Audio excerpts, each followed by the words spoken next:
Dos assuntos mais pregados nessa igreja, especialmente de alguns anos para cá, e na verdade isso sempre permeou o meu ministério, sempre que eu preguei, já nos últimos 20 anos, esse ano eu faço 20 anos de ministério pastoral, eu acho que eu sempre preguei esse assunto, ele sempre esteve muito forte dentro de mim, mas de uns anos para cá ele se tornou central, ele se tornou para mim o que é a base da nossa teologia nessa igreja, que é simplesmente o fato de que Jesus, ele não pede muito de nós, ele tem um mandamento no final das contas, e esse um mandamento tem a ver em como a gente trata as pessoas.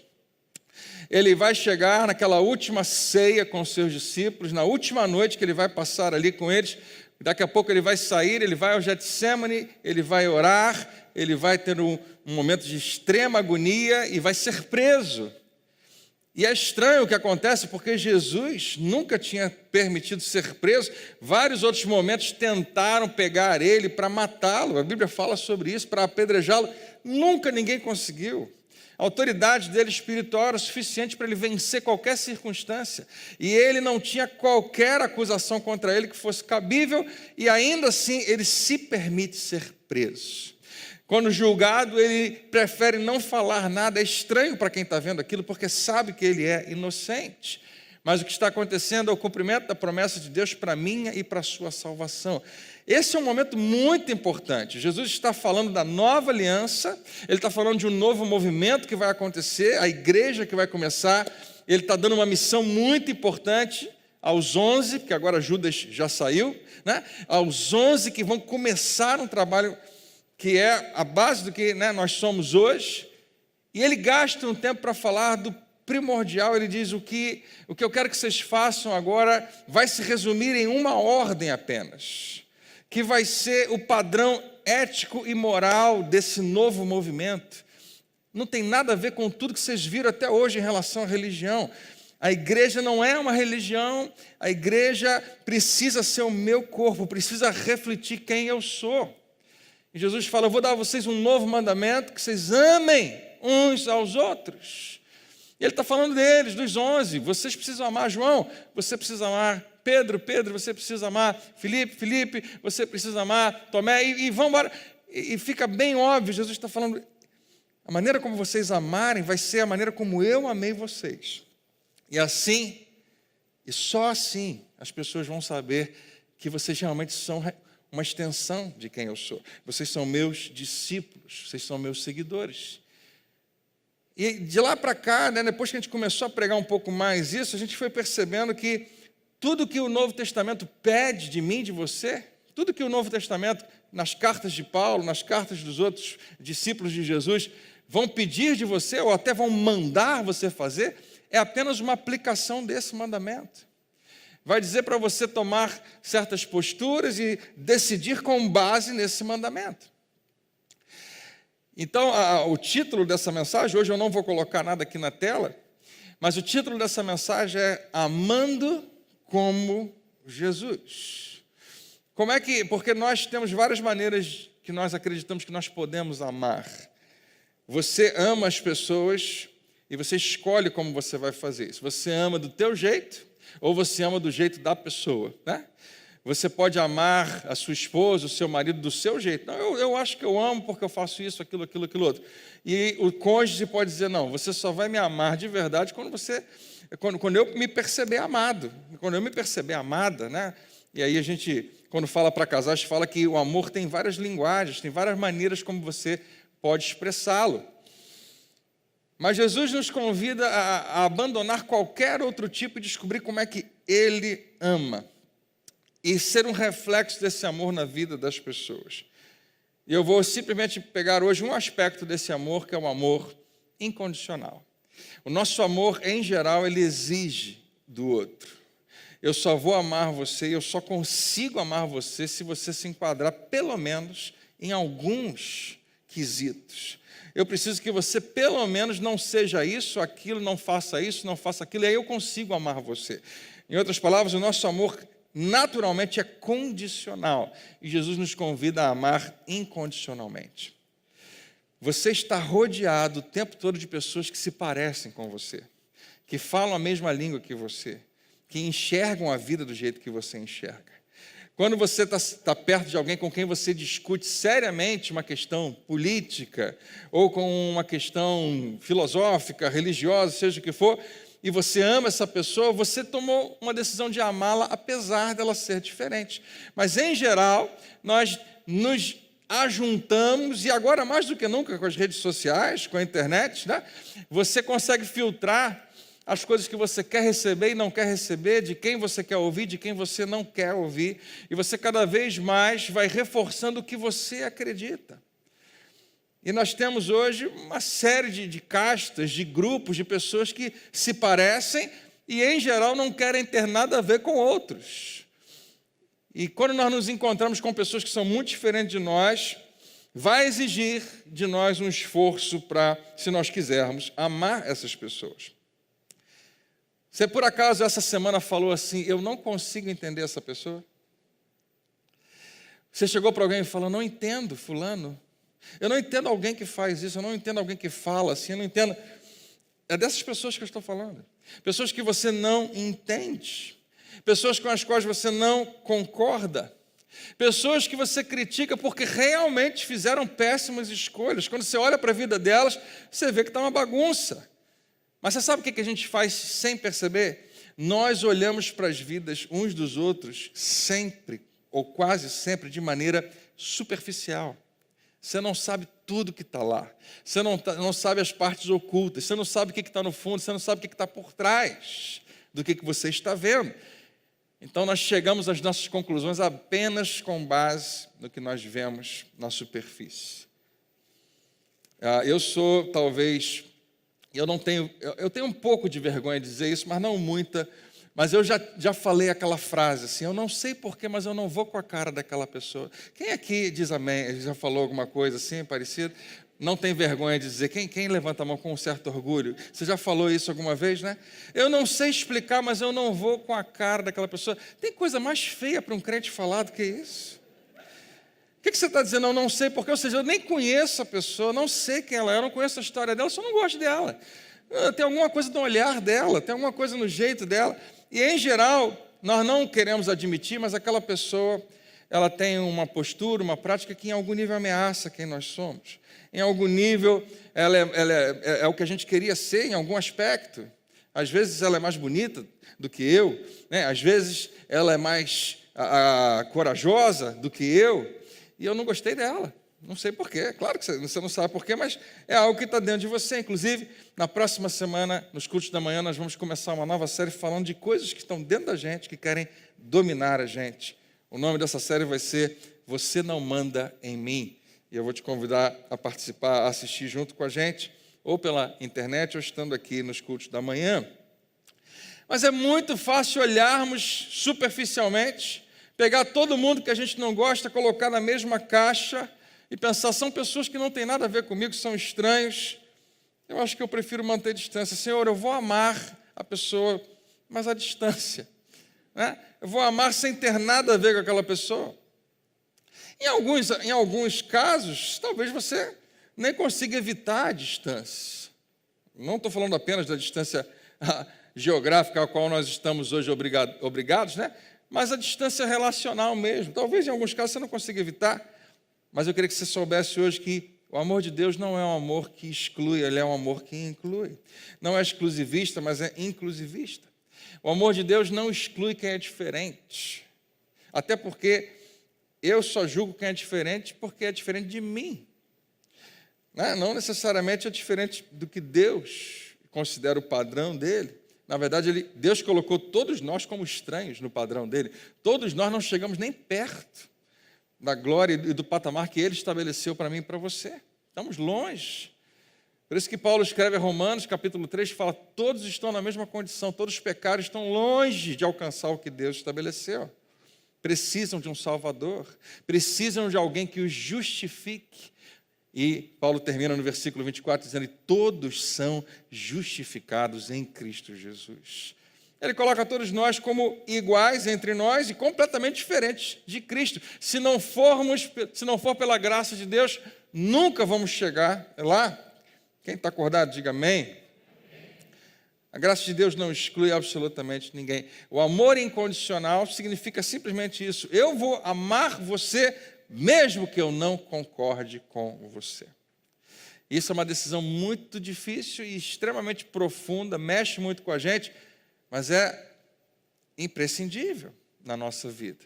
Amar mesmo sem concordar.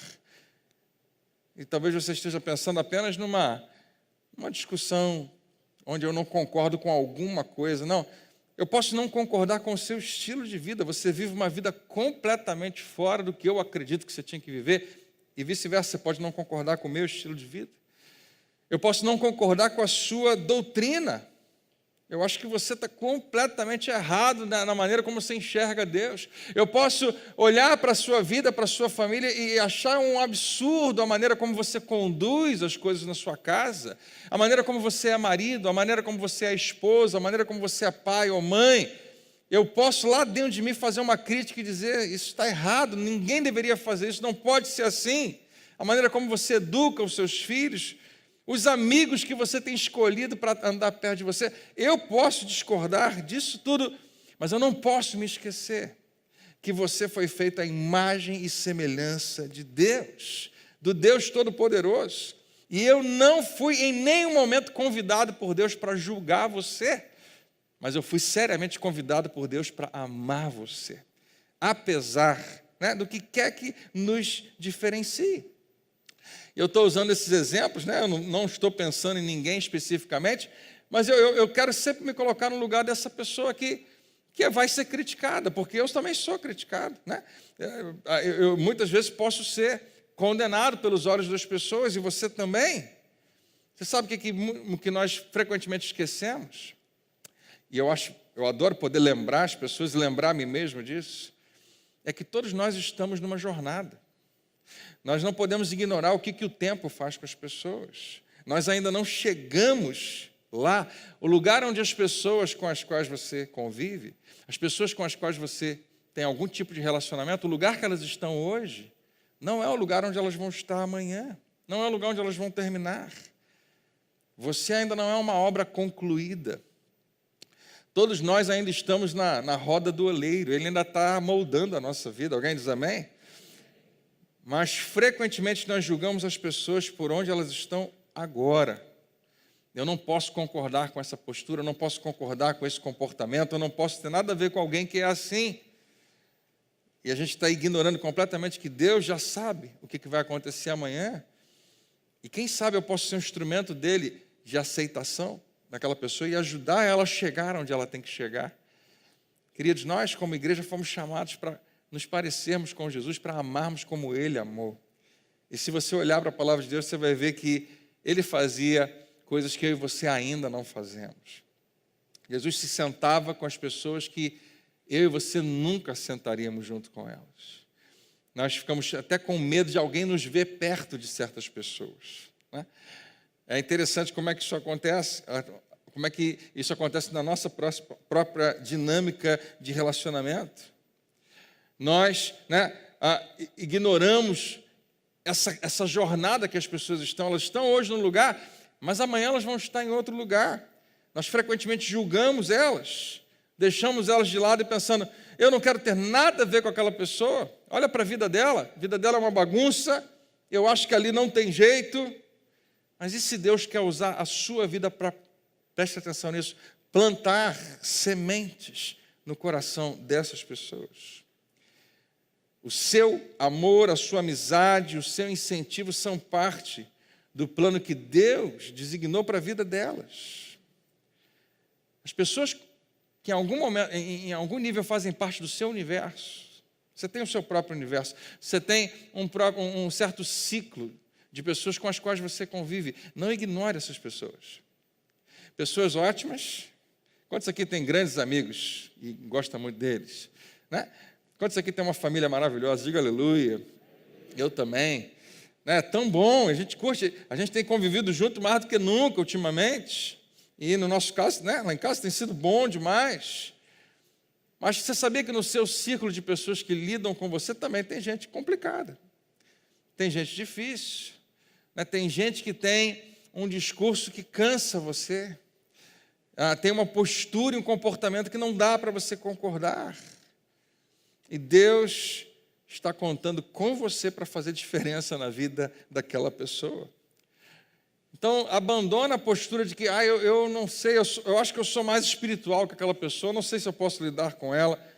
Não, vamos tirar essa lente do julgamento, porque, preste atenção nisso, se não fosse a graça de Deus sobre a sua vida, você estaria igual ou pior do que qualquer outra pessoa que você critica. Se não for a graça de Deus sobre a sua vida, a coisa ficaria muito complicada para você. Se não fosse a bondade de Deus na sua vida, você possivelmente estaria sofrendo igual ou mais do que as pessoas que eu e você criticamos. Quando nós olhamos para alguém e julgamos aquela pessoa, nós não lembramos que nós não calçamos os sapatos dela. Nós não lidamos com as coisas que elas lidam.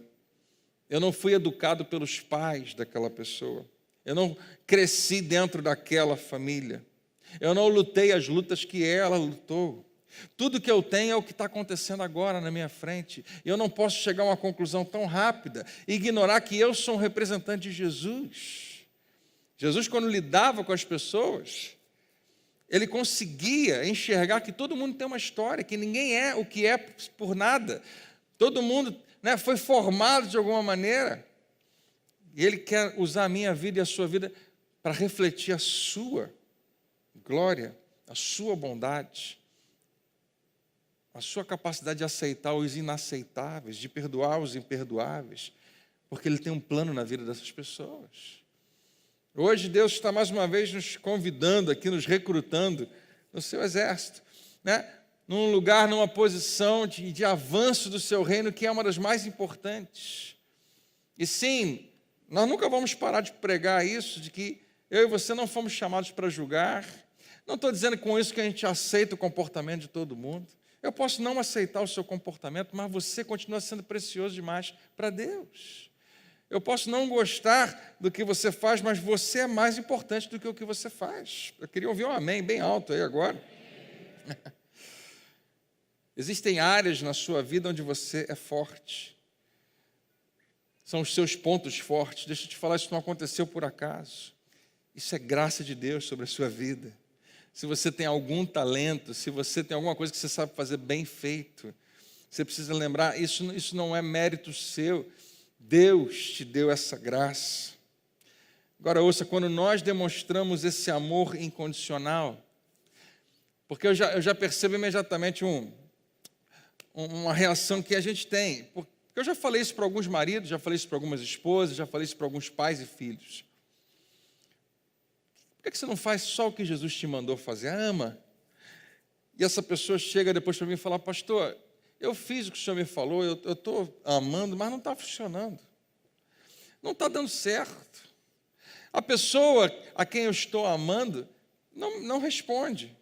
Não responde à altura. Parece que nem está percebendo que eu estou amando ela. Nem sempre as pessoas vão responder à altura.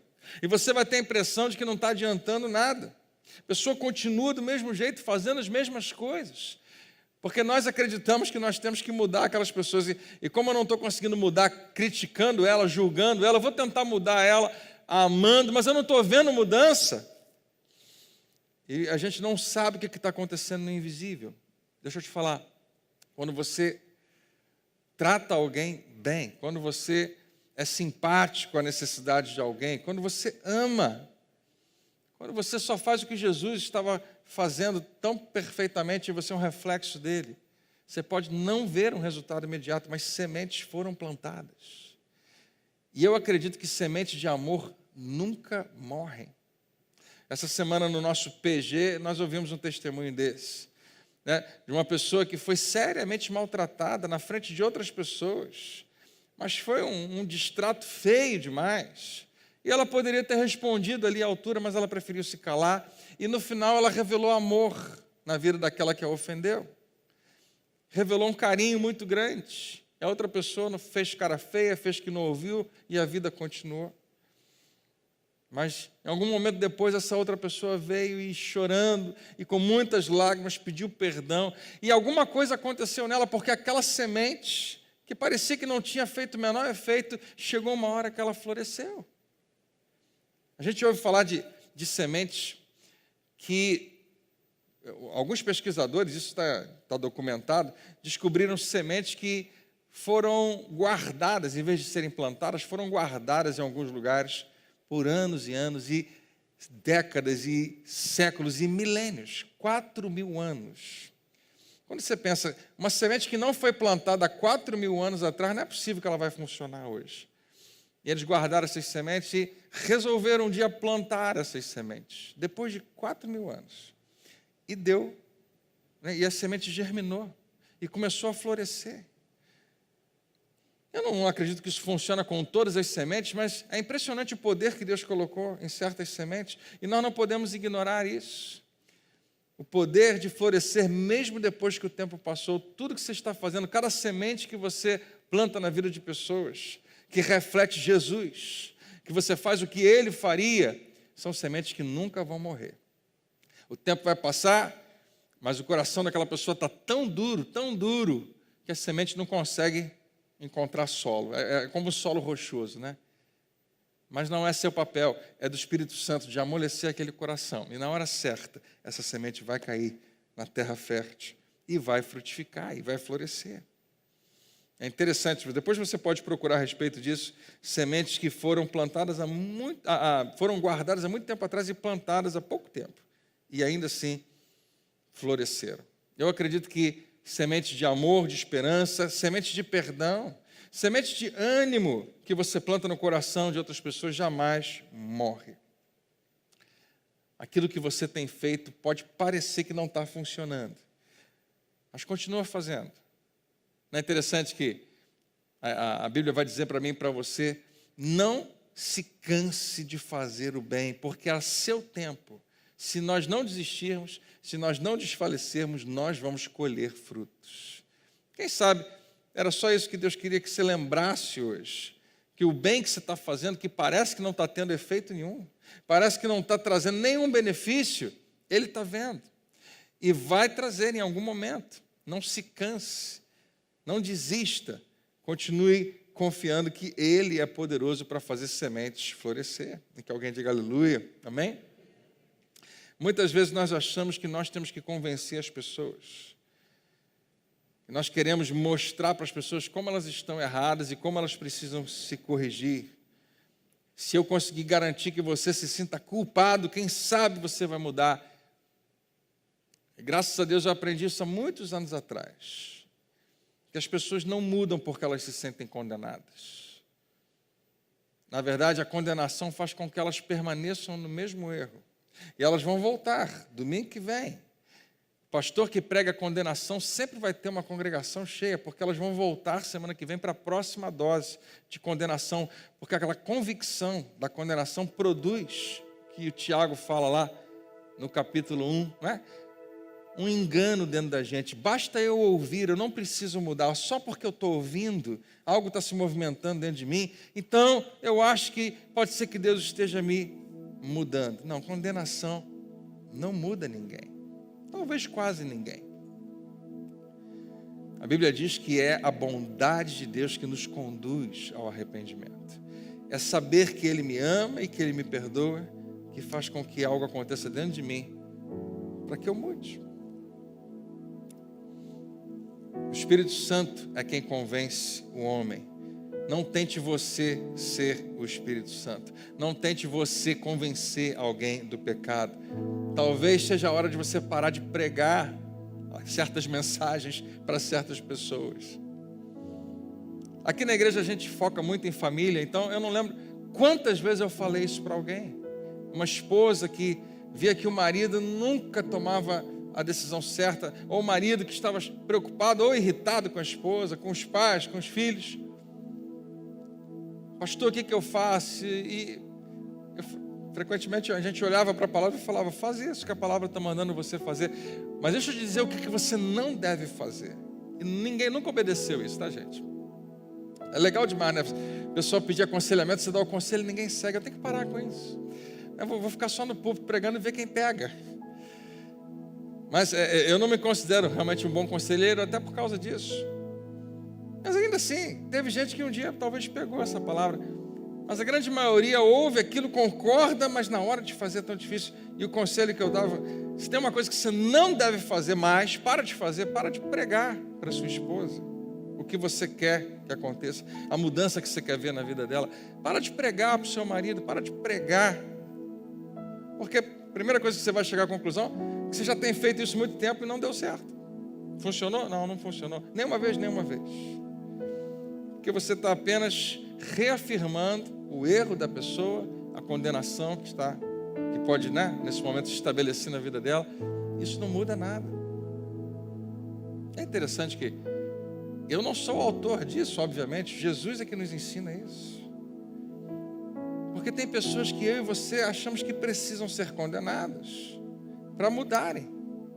Uma mulher que acabou de ser flagrada em adultério merecia que Jesus chegasse para ela e falasse: eu te condeno. Mas ele fala: eu não te condeno. Como não?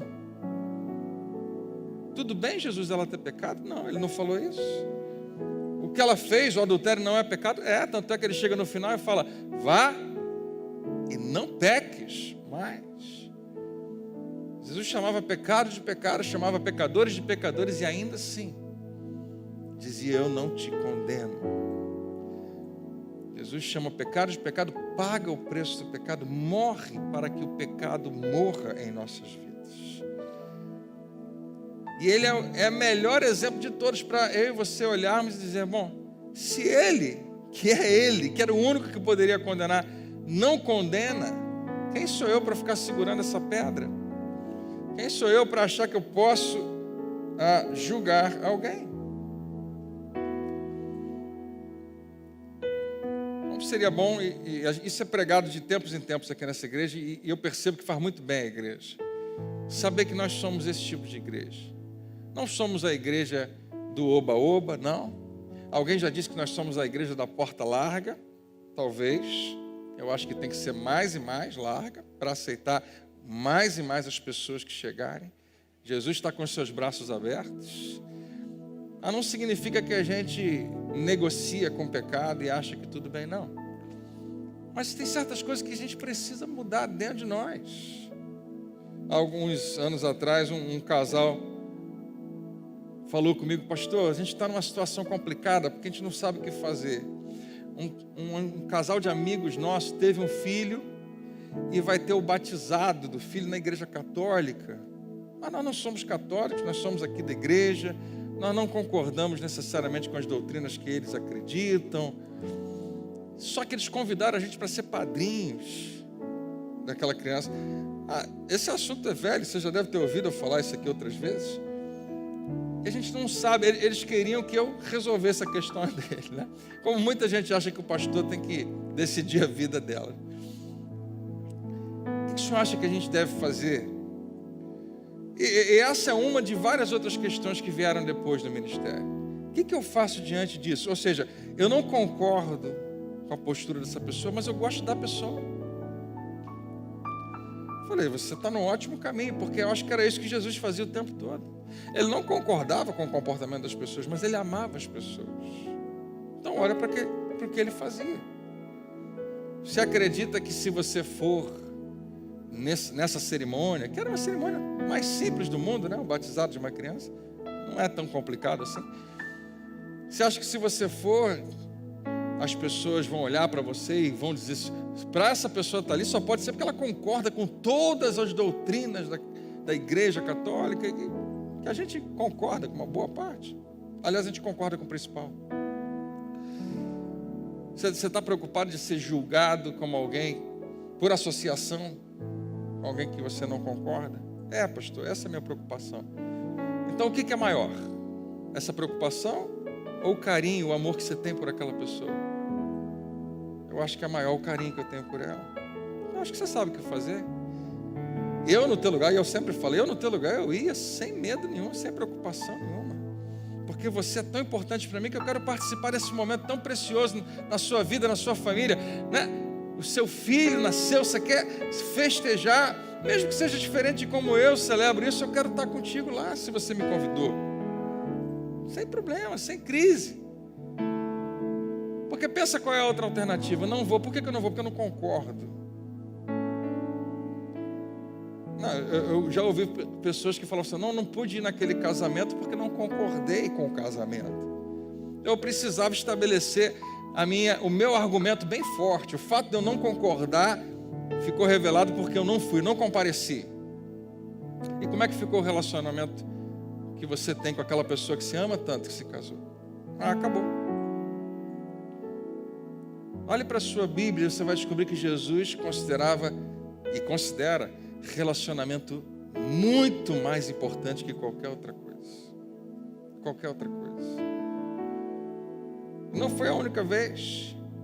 Várias outras famílias, outros casais, outras pessoas, quando perguntam para mim, eu acho que nessa altura ninguém mais pergunta porque já sabe a resposta.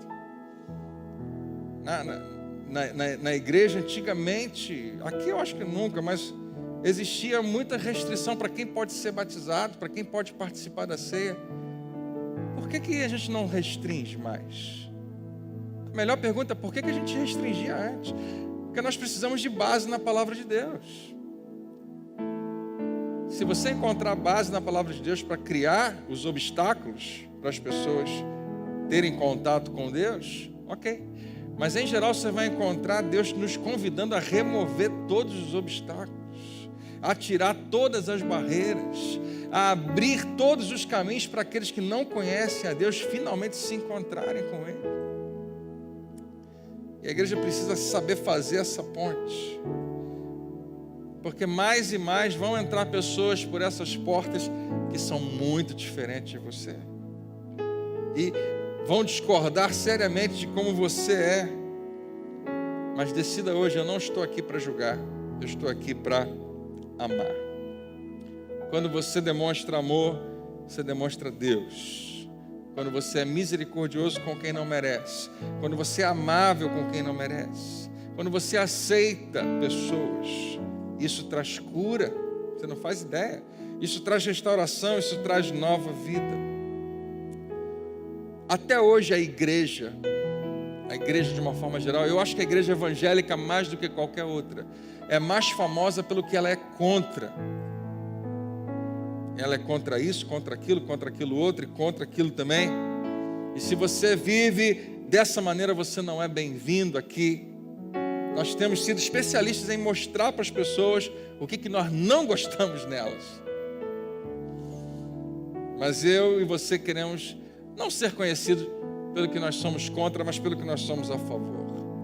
Vamos ser a favor das pessoas, como Jesus era.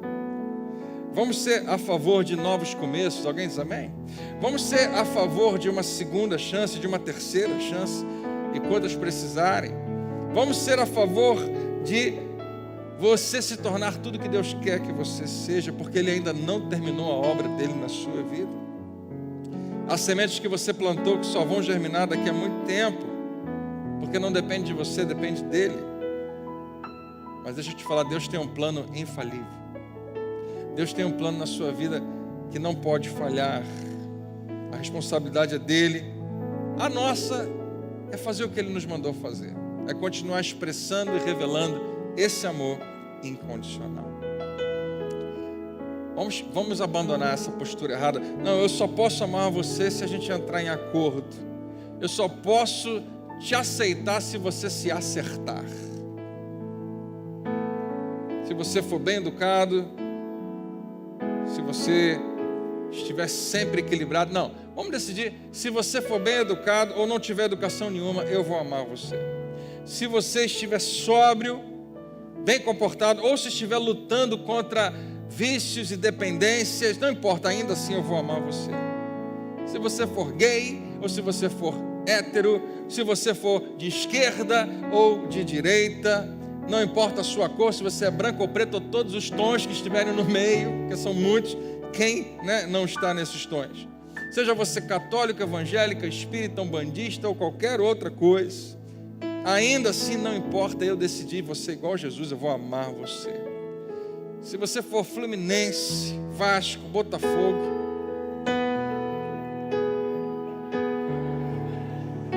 e até se você for Flamengo, não vai ser fácil, mas eu decidi. vou amar você. Jesus diz, não é por qualquer coisa que as pessoas vejam na sua forma. Vocês só vão ser conhecidos como meus discípulos assim, se vocês amarem como eu amo. Quando você se olha no espelho, você acha que você tem alguma coisa parecida com Jesus?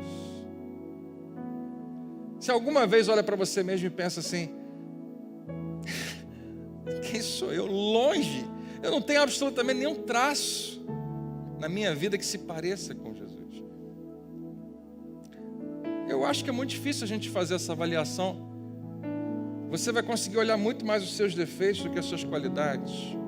Então, que tal a gente abandonar a nossa avaliação e deixar Ele nos avaliar? E deixar Ele dizer qual é o valor que nós temos. E quem sabe a gente abraçar o que Ele diz a nosso respeito, vai ser justamente o combustível que a gente precisava para dizer, bom, Ele me vê como uma extensão dEle. Ele disse que eu sou mão, pé, olhos, boca dEle, eu sou corpo de Cristo. Então, que tal eu só fazer o que Ele me falou para fazer?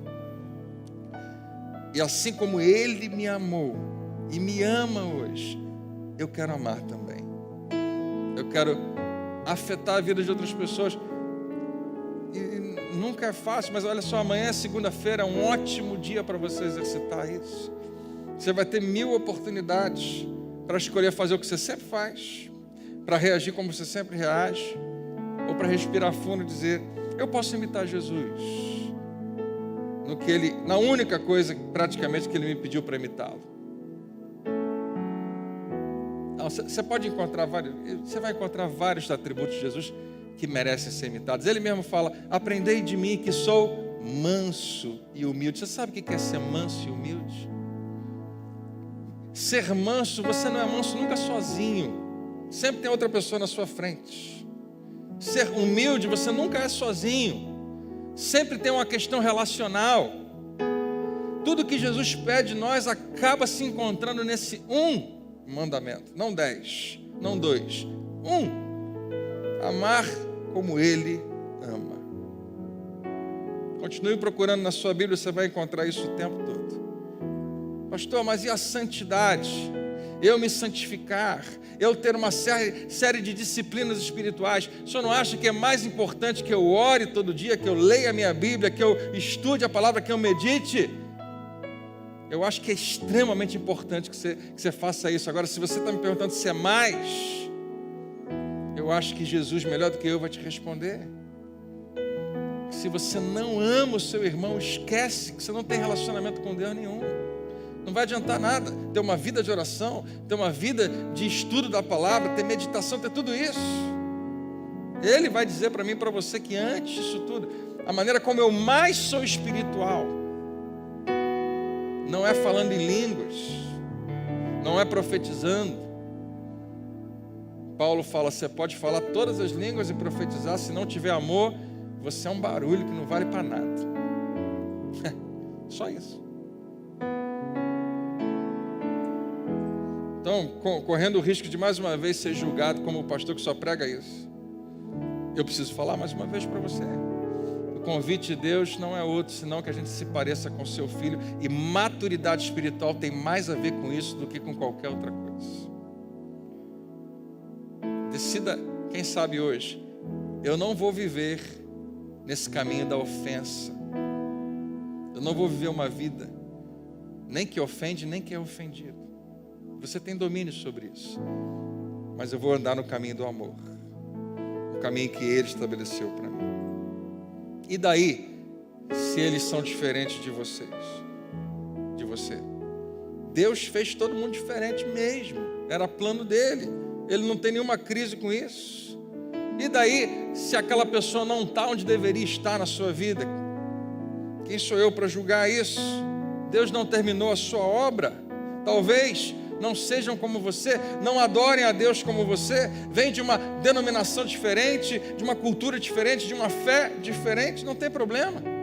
Não devemos excluir ninguém, porque o nosso Deus é Senhor sobre toda a terra. Deus não é um Deus branco, não é um Deus preto, não é um Deus asiático, nem indiano, nem japonês. Ele é simplesmente o Deus criador de todas as coisas. E eu vou chocar você, ele ama os muçulmanos na mesma medida que ama os cristãos. Ele ama os hindus, os budistas, os ateus, ele ama os satanistas do mesmo jeito que ama você, porque ele é Senhor sobre toda a terra. Mas a nossa visão sobre ele frequentemente é muito limitada. Nós fazemos um pequeno círculo, colocamos dentro tudo que a gente acha que é certo e acreditamos que quem estiver fora daquele círculo não pode ser de Deus. A gente aponta o erro de todo mundo, o que está todo mundo fazendo de errado, porque é diferente do que eu faço. Não, eles não batizam como a gente batiza, não, a ceia não é como a gente faz. Você já percebeu como a gente se concentra naquilo que nos separa? Mas quanto mais o tempo passa, mais eu chego à conclusão que Deus, ele desenhou um círculo muito maior do que o meu. Porque é muito larga a extensão da sua misericórdia. E como eu preciso dessa misericórdia. Eu falo aqui nesse púlpito que todas as minhas previsões, nenhuma delas funcionam, todas dão errado. Mas eu vou profetizar algo, eu acredito que isso vai acontecer. Você vai chegar no céu, eu acho que você vai ficar surpreso com algumas pessoas que você vai encontrar lá. Você vai ficar surpreso que você não acreditava aqui na terra que elas iriam para o céu. E talvez você questione e vai questionar até o final, André, mas e a doutrina falsa que aquela pessoa acreditava? E a sua? Porque você acha que você está 100% certo? Você acha que você recebeu toda a revelação? Que você não precisa mais de renovação de mente? Que você não precisa mais crescer? Deixar coisas para trás? E mudar a maneira como você pensa em relação a um monte de coisas? Todos nós estamos errados em alguma coisa. Ninguém está 100% certo. Tinha uma jovem aqui nessa igreja que fez contato comigo algum tempo atrás. Falou, pastor, eu fui numa igreja evangélica, ela está morando em outro estado. E eu fiquei surpresa na hora da ceia, porque disseram que só as pessoas que eram membros da igreja, comprovados, que podiam participar. Mas eu não quis criar nenhum problema com isso, eu simplesmente permiti. Eu falei, é isso mesmo. Você não vai criar caso com ninguém, porque pensa diferente de você. Não vai lá e estabelecer, olha como eu estou certo, Jesus ama todo mundo e vocês estão todos errados. Não precisa pregar isso. Faz o que ele faria. Amém? Por mais difícil que seja aceitar, aceite que você não está 100% certo. Nós todos estamos errados em alguma coisa. Mas o principal nós acreditamos igual. O principal é que nós creamos que Jesus é o Filho de Deus, que Ele morreu pelos nossos pecados, Ele ressuscitou dos mortos e Ele é o nosso Salvador. E com base nisso, se Ele é o teu Senhor, faça só uma coisa que Ele te pediu para fazer. Decida que o seu amor por mim é mais importante do que a nossa diferença teológica. Decida que o seu amor por alguém é mais importante do que a pessoa em quem você vota, o seu candidato. Você é bolsonarista ou você é petista, eu não sei quais são os outros títulos.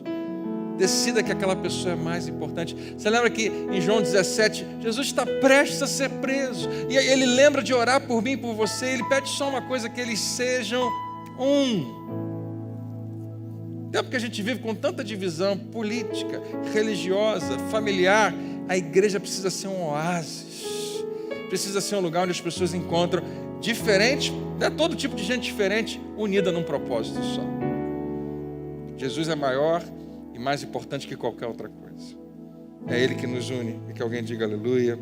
Amém. Vamos ficar de pé? Vamos orar? A religião está sempre excluindo as pessoas. Deus está sempre incluindo as pessoas.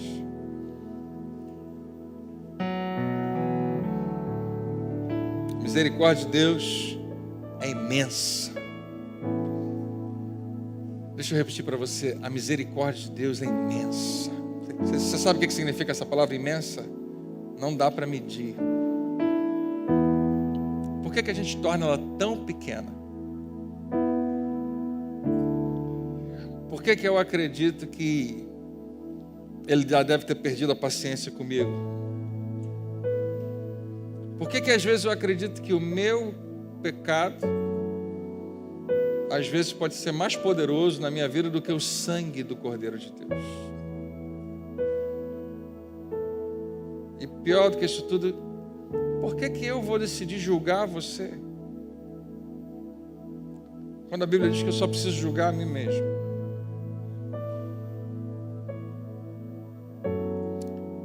Quem sabe é só esse o convite dessa noite.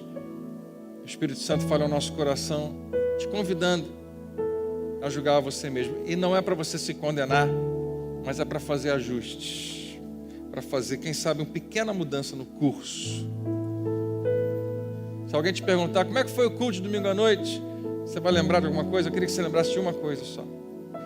Domingo à noite, o pastor André pregou, mas melhor do que ele, bem melhor do que ele, o Espírito Santo falou comigo que eu preciso amar as pessoas como se não houvesse amanhã. Não foi o Renato Russo que falou isso. O Espírito Santo falou comigo que eu preciso amar como Jesus amou.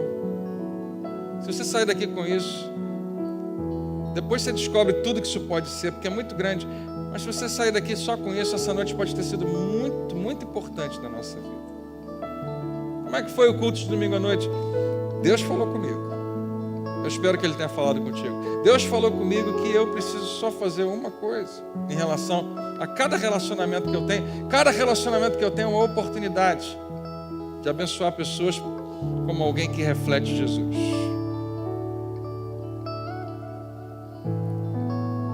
Se você veio aqui nessa noite, eu acho que não foi por acaso. Talvez tenha alguém aqui hoje, ou alguém nos assistindo pela internet, dizendo: André, eu preciso que alguém reflita Jesus para mim. Eu preciso ser amado. Eu estou num momento difícil demais, complicado demais. Eu preciso que alguém me ajude, que alguém faça alguma coisa por mim. Cuidado. Embora você possa até estar certo, cuidado para não ser envolvido por um espírito de vítima, de autocomiseração, que só vai conseguir fazer alguma coisa, ser alguma coisa depois que receber alguma coisa. Então decida que você primeiro, antes de tudo, vai ser um agente, vai ser alguém que vai começar, que vai iniciar o que Deus colocou em você. Porque não tem nenhum mandamento da Bíblia dizendo para você ser amado, mas tem um dizendo para você amar. Não espere primeiro que alguma coisa aconteça para fazer o que Deus te chamou a fazer. Tem alguém na sua casa que está precisando ser curado, no seu corpo. Talvez a chave seja essa. Talvez seja simplesmente uma questão que alguns vão julgar emocional, você pode chamar até de espiritual. Talvez tudo tenha a mesma raiz. Talvez apenas a gente amando, muitos sejam curados. Talvez apenas, e já imaginou se só essa igreja aqui, esquece as outras todas, se só essa igreja aqui fizesse isso, parasse com tudo, e a única coisa que interessa pra gente é isso. Imagina se a igreja de Cristo fizesse isso no mundo inteiro. Você imagina o que aconteceria com esse mundo? Se cada família adotasse isso como a base dos seus relacionamentos. A resposta para a família continua na palavra de Deus, refletida nesse primeiro mandamento. Quando Paulo diz que o marido tem que fazer, que a esposa tem que fazer, os pais e os filhos, todos vão convergir para uma ideia apenas: faça o que Jesus faria. Cada um vai se aplicar diferente para o marido, para a esposa, para os filhos e para os pais, mas todos eles são reflexos de quem Jesus era. Pastor André, você faz isso parecer tão simples. Eu sei que não é fácil. É simples de a gente entender, talvez difícil de praticar. Mas Deus está te dando graça hoje. Deus está capacitando você a ser um agente de bênção na vida de outras pessoas. Eu não sei se eu queria ser um agente de bênção, porque eu queria ser abençoado, mas esse é o final da história. Você vai ser seriamente recompensado sem perceber. Por isso que ele diz que mais bem-aventurado é dar do que receber. Fica tranquilo, Ele está cuidando de você. Amém? Vamos orar?